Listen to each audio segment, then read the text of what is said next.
है दोस्तों हर्यक वंश का संस्थापक कौन था? तो इसका राइट आंसर होगा बिंबिसार। अब हम इसको कैसे याद कर सकते हैं? तो दोस्तों हर्यक से आप समझ सकते हैं कि भैया किसी को हराना है, ठीक है। हर्यक से क्या समझेंगे? किसी को हराना है, और दोस्तों किसी को हराना है तो बम मार दो मतलब बिंबिसार, ठीक है। हर्यक से हम क्या समझेंगे? किसी को हराना है, और अगर हराना है तो उसके ऊपर बम मार दो मतलब बिंबिसार। तो इस तरह से हर्यक वंश का संस्थापक कौन है दोस्तों? बिंबिसार। यहाँ पर मैंने इमेज भी डाली है ताकि आपको और अच्छे से समझ आ सके। चलिए अब आगे बढ़ते हैं। अगला है दोस्तों गुलाम वंश का संस्थापक कौन था? तो इसका राइट आंसर होगा कुतुबुद्दीन ऐबक। अब हम इसको कैसे याद कर सकते हैं? तो देखिए दोस्तों, जब हम किसी को गुलाम बना लेते हैं, अपना दास बना लेते हैं, तो उसकी हालत कैसी हो जाती है? कुत्ते जैसी, ठीक है। किसी को जब आप गुलाम बना लोगे, दास बना लोगे, तो उसकी हालत कैसी हो जाएगी? कुत्ते जैसी। मतलब गुलाम से क्या हो गया? गुलाम वंश, और गुलाम बना लोगे तो हालत कैसी हो जाएगी? कुत्ते जैसी, मतलब कुतुबुद्दीन ऐबक। तो भैया गुलाम वंश का संस्थापक कौन था? कुतुबुद्दीन ऐबक। इस तरह से आप इसको याद कर सकते हैं। चलिए आगे बढ़ते हैं। अगला प्रश्न है दोस्तों गुर्जर प्रतिहार वंश के संस्थापक कौन थे? तो इसका राइट आंसर होगा नागभट्ट प्रथम। अब हम इसको कैसे याद कर सकते हैं? तो दोस्तों आप ऐसा मान सकते हैं कि आप कहीं से गुजर रहे हैं मतलब गुर्जर प्रतिहार वंश, ठीक है। आप कहीं से गुजर रहे हैं और आपने नाग देख लिया, ठीक है। गुजर रहे हैं मतलब गुर्जर प्रतिहार वंश दोस्तों, और आप कहीं से गुजर रहे हैं तो आपने नाग देख लिया मतलब नागभट्ट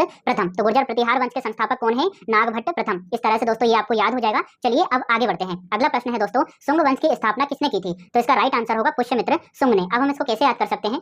दोस्तों इसको बहुत ही सरलता से याद किया जा सकता है। यहाँ पर क्या लिखा हुआ है? शुंग, है ना। शुंग से हम समझ सकते हैं सूंघना, और दोस्तों हम किसी अच्छी चीज को ही सूंघते हैं ना, जैसे हम फूलों को सूंघते हैं, और फूलों को संस्कृत में क्या कहा जाता है? पुष्प कहा जाता है। तो शुंग से क्या हो गया? सूंघना। और सूंघते किस चीज को है दोस्तों? पुष्प को, मतलब पुष्यमित्र शुंग, है ना। एक जैसा लग रहा है। तो शुंग वंश के संस्थापक कौन थे? पुष्यमित्र शुंग। चलिए अब आगे बढ़ते हैं। अगला है दोस्तों मौर्य वंश का संस्थापक कौन था? तो इसका राइट आंसर है चंद्रगुप्त मौर्य। तो इसको तो रटने की जरूरत नहीं है, ट्रिक बनाने की जरूरत भी नहीं है, क्योंकि यहाँ पर क्या लिखा हुआ है? मौर्य, और यहाँ पर क्या है? मौर्य। तो मौर्य मौर्य मतलब चंद्रगुप्त मौर्य। चलिए अब आगे बढ़ते हैं। अगला है दोस्तों खिलजी वंश की स्थापना किसने की थी? तो इसका राइट आंसर होगा दोस्तों जलालुद्दीन खिलजी ने। अब हम इसको कैसे याद कर सकते हैं? तो देखिए दोस्तों यहाँ पर क्या लिखा हुआ है? खिलजी, है ना। अब खिलजी से आप समझ सकते हैं कि भैया किसी की खिल्ली उड़ा रहे हैं, है ना। किसी की खिल्ली उड़ाते हैं, किसी पर हम कमेंट करते हैं, हंसते हैं, तो किसी की खिल्ली उड़ा रहे हैं तो उसको क्या होगी? बहुत ही जलन होगी, है कि नहीं। किसी की आप खिल्ली उड़ाओगे तो उसको जलन होगी कि नहीं। तो खिल्ली से क्या हो गया? खिलजी वंश, और खिल्ली उड़ाओगे तो उसको जलन होगी, तो जलालुद्दीन खिलजी। मतलब खिलजी वंश का संस्थापक कौन था दोस्तों? जलालुद्दीन खिलजी। चलिए अब आगे बढ़े दोस्तों। अगला है कण्व वंश के संस्थापक कौन थे? तो इसका राइट आंसर होगा दोस्तों वासुदेव। अब हम इसको कैसे याद कर सकते हैं? तो देखिए दोस्तों कण्व से हम समझ सकते हैं कण कण, है ना। कण कण में दोस्तों कौन निवास करता है? वासुदेव श्री कृष्ण,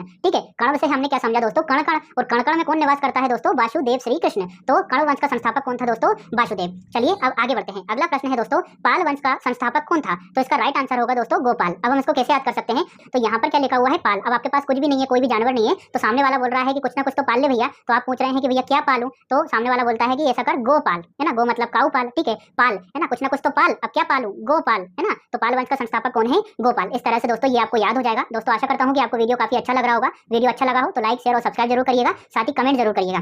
चलिए अब हम आगे बढ़ते हैं दोस्तों। अगला है संगम मंच की स्थापना किसने की थी? तो इसका राइट आंसर होगा दोस्तों हरिहर बुक्का ने। दोस्तों ये दोनों भाई थे जिन्होंने संगम मंच की स्थापना की। अब हम इसको कैसे याद करेंगे? तो यहाँ पर क्या लिखा हुआ है? संगम। और संगम किसको बोलते हैं दोस्तों? जब दो तीन नदियां मिलती है और उसी संगम में हम डुबकी लगाते हैं। अब इलाहाबाद में कई लोगों ने डुबकी लगाई होगी, तो दोस्तों जब संगम में डुबकी लगाते हैं ना, तो हम क्या बोलते हैं? हर हर गंगे मतलब हरिहर। और दोस्तों जब हम संगम में डुबकी लगा रहे थे तो इलाहाबाद में जब हमने संगम में डुबकी लगाई तो बहुत सारी बुक्स मिलती है वहां पर, मतलब बुक्का, ठीक है। तो भैया संगम मंच की स्थापना किसने की? हरिहर और बुक्का ने। क्योंकि जब हम संगम में डुबकी लगाते हैं तो क्या बोलते हैं? हर हर गंगे मतलब हरिहर, और बहुत सारी बुक्स मिलती है मतलब बुक्का। तो संगम मंच की स्थापना किसने की? हरिहर बुक्का ने। चलिए दोस्तों अब हम आगे बढ़ते हैं। अगला प्रश्न है दोस्तों सरकी वंश का संस्थापक कौन था? तो इसका राइट आंसर होगा मलिक सरवर। अब हम इसको कैसे याद करेंगे? तो यहाँ पर क्या लिखा हुआ है दोस्तों? सकी। सकी किसको बोलते हैं? जो डाउट करता है बहुत ज्यादा, है ना, उसको बोलते हैं ना कि बहुत ज्यादा शक करता है। तो सकी आप समझ सकते हैं। और दोस्तों सकी कौन होता है? डाउट करने वाला कौन होता है? हमारा मालिक होता है, जिसके अधीन हम काम करते हैं। तो सरकी से आप क्या समझ सकते हैं दोस्तों? सकी। और सकी कौन होता है दोस्तों? मालिक होता है। तो मलिक सरवर मतलब सरकी वंश का संस्थापक कौन था दोस्तों? मलिक सरवर। चलिए अब हम आगे बढ़ते हैं।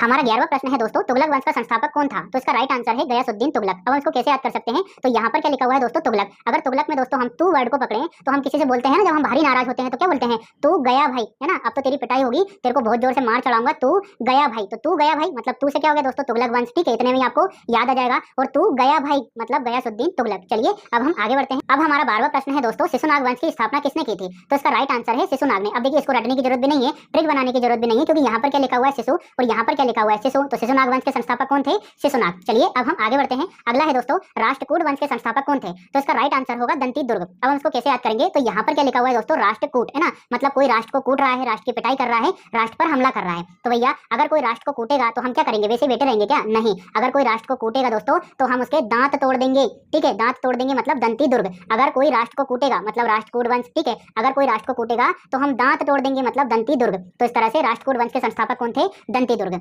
चलिए दोस्तों, अब हम आगे बढ़ते हैं। अगला हमारा प्रश्न है, चोल वंश का संस्थापक कौन था? तो इसका राइट आंसर है दोस्तों विजयालय। अब हम इसको कैसे याद करेंगे? तो देखिए यहाँ पर क्या लिखा हुआ है, चोल वंश, है ना। और आपने एक गाना सुना होगा दोस्तों, चोली के नीचे क्या है। और दोस्तों जब आदमी चोली के नीचे देख लेता है तो उसकी विजय हो जाती है, मतलब विजयालय। ठीक है, तो चोल वंश का संस्थापक कौन है? विजयालय। इस तरह से आपको ये याद हो जाएगा। दोस्तों अगर आपको वीडियो अच्छा लगता है तो लाइक शेयर और सब्सक्राइब जरूर करिएगा, साथ ही कमेंट जरूर करिएगा। चलिए अब हम आगे बढ़ते हैं। अगला प्रश्न है दोस्तों, परमार वंश का संस्थापक कौन था? तो इसका राइट आंसर है दोस्तों उपेंद्र राज। अब हम इसको कैसे याद कर सकते हैं? तो इसको थोड़ा सा अच्छे से पढ़ेंगे ना तो आपको याद हो जाएगा। यहाँ पर क्या लिखा हुआ है दोस्तों, परमार। परमार में अगर हम मार वर्ड को पकड़े तो मार से क्या हो जाएगा, परमार। और आपसे कोई बोल रहा है कि भैया मार, है ना, किसी को मार, मार से क्या हो गया, परमार। किसी को मार और उस पे राज कर, उस पे राज मतलब उपेंद्र राज। किसी को मार तो मार से क्या हो गया, परमार। ठीक है, और उस पे राज कर मतलब उपेंद्र राज। तो परमार वंश के संस्थापक कौन थे? उपेंद्र राज। तो इस तरह से ये आपको याद हो जाएगा। चलिए आगे बढ़ते हैं। सातवाहन वंश के संस्थापक कौन थे? तो इसका राइट आंसर है सिमुक। अब हम इसको कैसे याद करेंगे? तो देखिए इसको थोड़ा सा अच्छे से पढ़िए। यहाँ पर क्या लिखा हुआ है, सातवाहन। अब मानकर चलिए कि यहाँ पर आपके पास सात वाहन है। ठीक है, यहाँ पर क्या लिखा हुआ है, सातवाहन, और आपके पास 7 वाहन है। ठीक है, तो आपके पड़ोसी का मुंह कैसा होगा, उतरा हुआ। तो आपसे आपका दोस्त बोल रहा है कि सी मुख,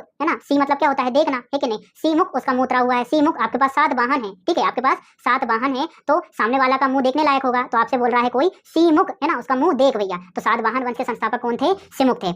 अब अगले प्रश्न की ओर बढ़ते हैं दोस्तों। अगला है, पांड्य वंश की स्थापना किसने की थी? तो इसका राइट आंसर होगा दोस्तों नेडियोन या फिर कंडुगोन। कहीं कहीं हमें कंडुगोन देखने को मिलता है और कहीं कहीं नेडियोन उत्तर में देखने को मिलता है। तो दोनों में से एक ही आएगा, आपको कंफ्यूज नहीं होना है। तो हम बात कर रहे हैं कि पांड्य वंश की स्थापना किसने की थी? तो नेडियोन या फिर कंडुगोन ने। अब हम इसको कैसे याद करेंगे? तो यहाँ पर क्या लिखा हुआ है दोस्तों, पांड्य। तो पांड्य से आप समझ सकते हैं पंडित। और दोस्तों जो पंडित होते हैं ना, वो हमारी नाड़ी चेक करते हैं और बताते हैं कि आपका फ्यूचर कैसा होगा, आप कैसे इंसान है, आपका रिलेशन कैसा होगा। तो जो पंडित होते हैं ना, वो हमारी नाड़ी चेक करते हैं, मतलब नेडियोन। और दोस्तों जो पंडित होते हैं ना, वो हमारी कुंडली भी चेक करते हैं कि भैया कितनी तरक्की करोगे, आपके संबंध दूसरों के साथ कैसे रहेंगे। तो कुंडली से क्या हो गया हमारा, कुंडुगोन। तो इस तरह से पांड्य वंश के संस्थापक कौन है दोस्तों? नेडियोन या फिर कंडुगोन। इस तरह से आप याद कर सकते हैं। अगला है दोस्तों, पल्लव वंश के संस्थापक कौन थे? तो इसका राइट आंसर होगा सिंहवर्मन चतुर्थ। हम इसको कैसे याद करेंगे? तो देखिए यहाँ पर इसको अच्छे से पढ़ना है। यहाँ पर क्या लिखा हुआ है, लव। ठीक है, और दोस्तों हम जब किसी से लव करते हैं तो कैसे इंसान से करते हैं, किसी कमजोर इंसान से तो करते नहीं है। लव हम जब किसी से करेंगे तो ऐसा सोचेंगे ना, हष्ट पुष्ट हो, बढ़िया इंसान हो, तो सिंह जैसा इंसान हो, ताकि हमारा मन सही रहे। तो सिंह वर्मन। ठीक है, लव हम किसी से करेंगे मतलब पल्लव। ठीक है, लव जब हम किसी से करते हैं तो क्या चाहते हैं, सिंह जैसा इंसान हो और हमारा मन सही रहे, मतलब सिंह वर्मन। तो पल्लव वंश के संस्थापक कौन थे? सिंह वर्मन। तो इस तरह से आपको ये याद हो जाएगा। आगे बढ़ने से पहले मैं आपको बता दूं कि इसका जो पीडीएफ है दोस्तों, वो आपको मेरे टेलीग्राम चैनल पर मिल जाएगा। और मेरा जो टेलीग्राम चैनल है उसका नाम है UPSC.official। आप चाहें तो सीधा सर्च कर सकते हैं, या फिर उसका जो लिंक है मैं आपको डिस्क्रिप्शन में दे दूंगा, तो वहां से क्लिक करके सीधा आप ज्वाइन कर सकते हैं। चलिए अब हम आगे बढ़ते हैं। अगला है दोस्तों, मुगल वंश के संस्थापक कौन थे? तो इसको तो हम याद करेंगे नहीं, क्योंकि ये तो हमारी बेइज्जती हो जाएगी। इतना तो हमको पता ही है कि मुगल वंश के संस्थापक कौन थे, बाबर थे, है ना। तो इसको हम हमारी बेइज्जती थोड़ी करवाएंगे। चलिए आगे बढ़ते हैं। अगला प्रश्न है, कुषाण वंश की स्थापना किसने की थी? तो इसका राइट आंसर है कुजुल कैडफिसस ने। अब इसको कैसे याद कर सकते हैं? तो यहाँ पर लिखा है दोस्तों कुश। और दोस्तों कुश जो है गाँव में एक तरह का घास होता है, जो अगर हमारे लग जाए ना कुश, तो हमारी खुजहाल चलने लगती है। तो कुश से क्या हो गया दोस्तों, कुषाण वंश। ठीक है, और अगर दोस्तों वो जो कुश है ना, जो घास है, वो अगर हमारे लग जाए तो हमारी खुजहाल चलने लगती है, मतलब कुजुल कैडफिसस। तो कुषाण वंश के संस्थापक कौन थे? कुजुल कैडफिसस। चलिए अब आगे बढ़े। अब हमारा 21वां प्रश्न है दोस्तों, लोधी वंश का संस्थापक कौन था? तो इसका राइट आंसर है बहलोल लोधी। अब हम इसको कैसे याद कर सकते हैं? तो देखिए आप थोड़ा सा ऐसा इमेजिन कर सकते हैं कि जो लोधी थे ना, उन्होंने थोड़े समय तक शासन किया, बहुत अच्छे शासक नहीं थे। तो जो लोधी थे ना, बहलोल आदमी थे, बिल्कुल गधे टाइप के थे। तो जो लोधी थे ना, बहलोल आदमी थे, है ना। तो बहलोल लोधी। तो लोधी वंश का संस्थापक कौन था दोस्तों? बहलोल लोधी। चलिए आगे बढ़े। अगला है, सैयद वंश के संस्थापक कौन थे? तो इसका राइट आंसर है खिज्र खां। अब हम इसको कैसे याद करेंगे? तो यहाँ पर क्या लिखा हुआ है दोस्तों, सैयद। तो सैयद से आप समझ सकते हैं भैया शहद, है ना। और आपसे कोई बोल रहा है कि भैया शहद जो है उसको खा, लेकिन कैसे खा, खींच खींच के खा, मतलब खिज्र खा। ठीक है, तो सैयद से हमने क्या समझा दोस्तों, शहद, है ना। अब आपसे कोई बोल रहा है कि शहद खा और खींच खींच के खा, मतलब खिज्र खा। तो सैयद वंश के संस्थापक कौन है दोस्तों? खिज्र खा। चलिए अब आगे बढ़े।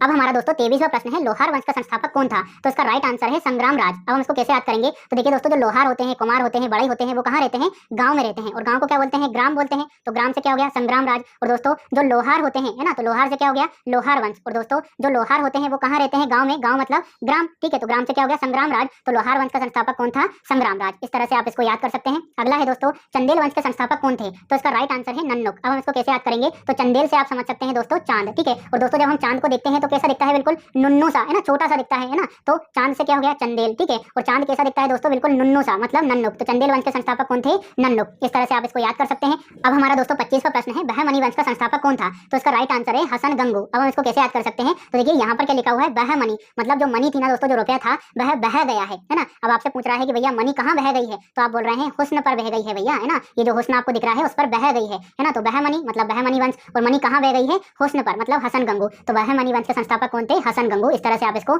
याद कर सकते हैं। चलिए अब हम आगे बढ़ते हैं। अगला हमारा दोस्तों 26वां प्रश्न है, नंद वंश के संस्थापक कौन थे? तो इसका राइट आंसर होगा दोस्तों महापद्मनंद। देखिए इसको याद करने की जरूरत नहीं है क्योंकि यहाँ पर भी नंद है और यहाँ पर भी नंद है, तो नंद वंश के संस्थापक कौन थे? महापद्मनंद। चलिए आगे बढ़े। अगला है होयसल वंश के संस्थापक कौन थे? तो इसका राइट आंसर होगा दोस्तों विष्णुवर्धन। अब हम इसको कैसे याद कर सकते हैं? तो देखिए यहाँ पर क्या लिखा हुआ है, होयसल। होयसल से आप समझ सकते हैं कि भैया होलसेल है ना, होलसेल मार्केट होता है। और दोस्तों होलसेल में कौन गए हैं? विष्णु भगवान गए हैं, क्योंकि वो भी पुरुष है ना, महिलाओं से परेशान रहते हैं। तो होलसेल में कौन गए हैं दोस्तों? विष्णु भगवान गए हैं कि चलो भैया यहीं से शॉपिंग कर लेते हैं लक्ष्मी के लिए, तो होलसेल से हो जाएगा आपका होयसल वंश। और होलसेल में कौन गए हैं दोस्तों? विष्णु भगवान गए हैं, मतलब विष्णुवर्धन। इस तरह से होयसल वंश का संस्थापक कौन था दोस्तों? विष्णुवर्धन। चलिए आगे बढ़ते हैं। हैदराबाद के स्वतंत्र राज्य की नींव किसने रखी थी? तो इसका राइट आंसर है निजाम उल मुल्क ने। अब हम इसको कैसे याद करेंगे? तो थोड़ा सा दिमाग लगाइए। हैदराबाद जो रियासत थी वो भारत में शामिल नहीं होना चाहती थी और इसके लिए ऑपरेशन पोलो को चलाया गया था, है ना, ये तो आपको पता ही होगा। और हैदराबाद का जो मुखिया था वो कौन था? निजाम था, ठीक है। तो हैदराबाद का निजाम शामिल नहीं होना चाहता था, ये तो आपको पता ही है। तो हैदराबाद के स्वतंत्र राज्य की नींव किसने रखी थी? निजाम ने रखी थी। बस इतने में ही आपका आंसर निकल आएगा कि हैदराबाद के स्वतंत्र राज्य की नींव किसने रखी? निजाम उल मुल्क ने। चलिए अब हम आगे बढ़ते हैं। अगला है चौहान वंश के संस्थापक कौन थे? तो इसका राइट आंसर होगा दोस्तों वासुदेव। ये थोड़ी सी टाइपिंग मिस्टेक हुई है तो इन पर ध्यान नहीं देना है कि भैया चौहान वंश के संस्थापक कौन थे? वासुदेव। अब हम इसको कैसे याद करेंगे? तो इसको थोड़ा सा अच्छे से पढ़िए। यहाँ पर क्या लिखा हुआ है? चौहान, है ना, तो चौ से आप समझ सकते हैं दोस्तों चार, ठीक है। चौ से हमने क्या समझा? चार। और हान से हम समझ सकते हैं हाथ। और दोस्तों चार हाथ किसके होते हैं? वासुदेव के। तो चौहान मतलब चार हाथ, ठीक है। और दोस्तों चार हाथ किसके होते हैं? वासुदेव के। तो चौहान वंश का संस्थापक कौन था? वासुदेव थे, ठीक है। तो इस तरह से आप इसको याद कर सकते हैं। चलिए दोस्तों अब हम आगे बढ़ते हैं। अगला प्रश्न है भोसले वंश के संस्थापक कौन थे? तो इसका राइट आंसर है शिवाजी। अब देखिए ये तो आपको पता ही होगा, शिवाजी राजे भोसले का नाम आपने सुना होगा, है ना। तो भोसले वंश के संस्थापक कौन थे? शिवाजी राजे भोसले। चलिए अब आगे बढ़े। अगला है कलचुरी वंश के संस्थापक कौन थे? तो इसका राइट आंसर है कोक्कल। अब हम इसको कैसे याद करेंगे? देखिए दोस्तों आप ऐसा मान सकते हैं कि आप एक कोक की बोतल लेकर आए हैं, कोका कोला की बोतल लेकर आए हैं, लेकिन वो खुल नहीं रही है ना, तो आप क्या लेकर आएंगे? चूरी लेकर आएंगे। तो चूरी से क्या हो गया? कलचूरी, ठीक है। देखिए कोक की बोतल लेकर आए हैं तो कोक से क्या हो गया? कोक्कल। और कोक की बोतल जो है वो खुल नहीं रही है तो आप चूरी लेकर आए हैं, मतलब कलचूरी, ठीक है। इस तरह से कलचूरी और छुरी लेकर क्यों आए हैं दोस्तों आप? ताकि कोक की बोतल खुल जाए। तो चूरी से क्या हो गया? कलचूरी। और चूरी क्यों लेकर आए हैं? ताकि कोक की बोतल खुल जाए। तो कोक्कल इस वंश के संस्थापक थे। तो कलचूरी वंश के संस्थापक कौन थे? कोक्कल। इस तरह से आपको ये याद हो जाएगा। आगे बढ़ते हैं दोस्तों। अब देखिए जो चालुक्य वंश थे ना वो तीन भागों में बटे हुए थे। एक कल्याणी के चालुक्य, एक बादामी के चालुक्य और एक थे दोस्तों बेगी के चालुक्य। सबसे पहले हम बात करते हैं कल्याणी के चालुक्य वंश का संस्थापक कौन था? तो इसका राइट आंसर होगा दोस्तों तेलप द्वितीय। अब हम इसको कैसे याद करेंगे? तो देखिए आप इसको थोड़ा सा अच्छे से पढ़िए। यहाँ पर क्या लिखा हुआ है? कल्याणी। और दोस्तों अगर किसी का कल्याण करना है ना तो उस पर तेल लगा दो, उसके सिर पर तेल लगा दो और दोनों हाथों से लगा दो, तो तेलप द्वितीय। देखिए कल्याण करना है किसी का, ठीक है। अगर किसी का कल्याण करना है तो तेल लगा दो और दोनों हाथों से लगा दो, मतलब तेलप द्वितीय। तो कल्याणी के चालुक्य वंश के संस्थापक कौन थे? तेलप द्वितीय। चलिए अब आगे बढ़ते हैं। अगला है दोस्तों बादामी के चालुक्य वंश के संस्थापक कौन थे? तो इसका राइट आंसर होगा पुलकेशिन प्रथम। अब हम इसको कैसे याद करेंगे? तो देखिए ऐसा मानकर चलिए कि आप बादाम खाते हैं और अगर आप अधिक बादाम खाएंगे तो फूल जाएंगे ना, तो पुलकेशिन, ठीक है। अगर आप अधिक बादाम खाएंगे तो आप फूल जाएंगे, मतलब पुलकेशिन, ठीक है। तो बादामी के चालुक्य वंश के संस्थापक कौन थे दोस्तों? पुलकेशिन प्रथम। अगला है दोस्तों बेंगी के चालुक्य वंश के संस्थापक कौन थे? तो इसका राइट आंसर होगा दोस्तों विष्णुवर्धन। अब हम इसको कैसे याद करेंगे? तो इसको याद करना बहुत ही सरल है, थोड़ा सा इसको अच्छे से पढ़िए। यहाँ पर क्या लिखा हुआ है दोस्तों? बेगी, है ना। अब बेगी से आप समझ सकते हैं कि कोई बहुत ही ज्यादा बेग में चल रहा है। बेग मतलब बहुत ही ज्यादा तीव्र गति से चल रहा है। और दोस्तों बहुत ही ज्यादा बेग में कौन चलता है? विष्णु भगवान चलते हैं गरुड़ पर बैठकर, है ना। बहुत ही ज्यादा बेग में कौन चलता है दोस्तों? विष्णु चलते हैं, मतलब विष्णुवर्धन। तो बेगी के चालुक्य वंश के संस्थापक कौन थे दोस्तों? विष्णुवर्धन। इस तरह से आप इसको याद कर सकते हैं। अगला है दोस्तों गहड़वाल वंश के संस्थापक कौन थे? तो इसका राइट आंसर होगा चंद्रदेव, है ना। अब हम इसको कैसे याद करेंगे? तो आप इसको थोड़ा सा अच्छे से पढ़िए। यहाँ पर क्या लिखा हुआ है? गहड़वाल। तो गहड़वाल से आप समझ सकते हैं कि ग्रहण लग गया, है ना। और ग्रहण किस पर लगता है दोस्तों? चंद्र पर लगता है कि नहीं? तो चंद्रदेव। तो गहड़वाल वंश के संस्थापक कौन थे? चंद्रदेव। चलिए अब आगे बढ़े। हूण वंश का संस्थापक कौन था? तो इसका राइट आंसर होगा तोरमाड़, ठीक है। अब हम इसको कैसे याद करेंगे? तो दोस्तों इसको थोड़ा सा अच्छे से पढ़िए। यहाँ पर क्या लिखा हुआ है? हूण। हूण से आप समझ सकते हैं मूड, है ना, जो गले के ऊपर वाला हिस्सा होता है उसको क्या बोलते हैं? मूड, है ना। अब आपको किसी पर गुस्सा आ रहा है तो आप उससे क्या बोलेंगे? तोरा हूण तोड़ दूंगा, तो मतलब तोरा मूड तोड़ दूंगा, तोरा हूण तोड़ दूंगा। तो तोरा से क्या हो गया? तोरमाड़। और तोरा हूण तोड़ दूंगा मतलब हूण वंश से संबंधित है, ठीक है। तो इस तरह से थोड़ा सा कोरिलेट करिएगा तो आपको याद हो जाएगा। चलिए अब आगे बढ़े। अगला है दोस्तों गुप्त वंश का संस्थापक कौन था? तो इसका राइट आंसर है श्रीगुप्त। तो इसको तो रटने की जरूरत है नहीं क्योंकि यहाँ पर भी लिखा हुआ है गुप्त और यहाँ पर भी लिखा हुआ है गुप्त, ठीक है। मतलब ये पता ही नहीं है कि भैया इसकी स्थापना किसने की, तो गुप्त गुप्त। तो इस तरह से आप इसको याद कर सकते हैं। चलिए अब हम आगे बढ़ते हैं। अगला है दोस्तों गंग वंश के संस्थापक कौन थे? तो इसका राइट आंसर होगा दोस्तों वज्रहस्त पंचम। अब हम इसको कैसे याद कर सकते हैं? तो आप थोड़ा सा इसको ऐसा मान सकते हैं कि भैया यहाँ पर क्या लिखा हुआ है? गंग। तो गंग से हम समझ सकते हैं गंगा। और दोस्तों जब गंगा बहती है तो सभी लोग बोलते हैं कि भैया बहती गंगा में हाथ धो ले, और हाथ को क्या बोलते हैं दोस्तों? हस्त। तो हस्त से क्या हो जाएगा दोस्तों? वज्रहस्त, ठीक है। इतना सही हमें याद करना है। गंग से क्या समझ सकते हैं हम? गंगा। और गंगा जब बहती है तो हम क्या बोलते हैं कि भैया बहती गंगा में हाथ धो ले, तो हाथ से क्या हो गया? हस्त। तो हस्त से वज्रहस्त आपका हो जाएगा, मतलब वज्रहस्त पंचमपुरी। अगला प्रश्न है दोस्तों हमारा वर्धन वंश का संस्थापक कौन था? था, तो इसका राइट आंसर है पुष्यभूति। अब हम इसको कैसे याद करेंगे, तो इसको थोड़ा सा अच्छे से पढ़िए। यहाँ पर क्या लिखा हुआ है दोस्तों, वध, है ना, किसी का वध करना है, किसी की हत्या करना है, तो भैया वध किसका करना है, भूत का करना है। और कैसे करना है, पुष्प फेंक कर करना है, ठीक है। तो पुष्यभूति, वध करना है मतलब वर्धन वंश, ठीक है, वध करना है, और किसका वध करना है, भूत का वध करना है, और पुष्प फेंक कर, ठीक है। तो पुष्यभूति, तो वर्धन वंश के संस्थापक कौन थे, पुष्यभूति थे। चलिए आगे बढ़ते हैं दोस्तों। अगला प्रश्न है, सेन वंश का संस्थापक कौन था, तो इसका राइट आंसर होगा सामंत सेन। अब हम इसको कैसे याद करेंगे, तो देखिए दोस्तों, इसको थोड़ा सा अच्छे से पढ़िए, आपको याद हो जाएगा। यहाँ पर क्या लिखा हुआ है दोस्तों, सेन, तो सेन से आप समझ सकते हैं सहन करना। और दोस्तों हम सहन किसको करते थे, सामंतों को सहन करते थे। प्राचीन काल में हम सामंतों को सहन करते थे, तो सहन से क्या हो गया, सेन वंश। और सहन किसको करते थे दोस्तों, सामंतों को, तो सामंत सेन, मतलब सेन वंश का संस्थापक कौन था दोस्तों, सामंत सेन। इस तरह से आपको ये याद हो जाएगा। तो इस तरह से दोस्तों हमारे 40 वंश और उनके संस्थापक याद हो चुके हैं। ये जो पीडीएफ है वो आपको टेलीग्राम चैनल पर मिल जाएगी, तो वहां से डाउनलोड कर लेना है। और इसी के साथ दोस्तों अगली वीडियो में हम अगली ट्रिक के साथ मिलेंगे। अगर ये वीडियो आपको अच्छी लगी हो तो लाइक शेयर और सब्सक्राइब जरूर करिएगा, साथ ही कमेंट जरूर करिएगा। Thank you.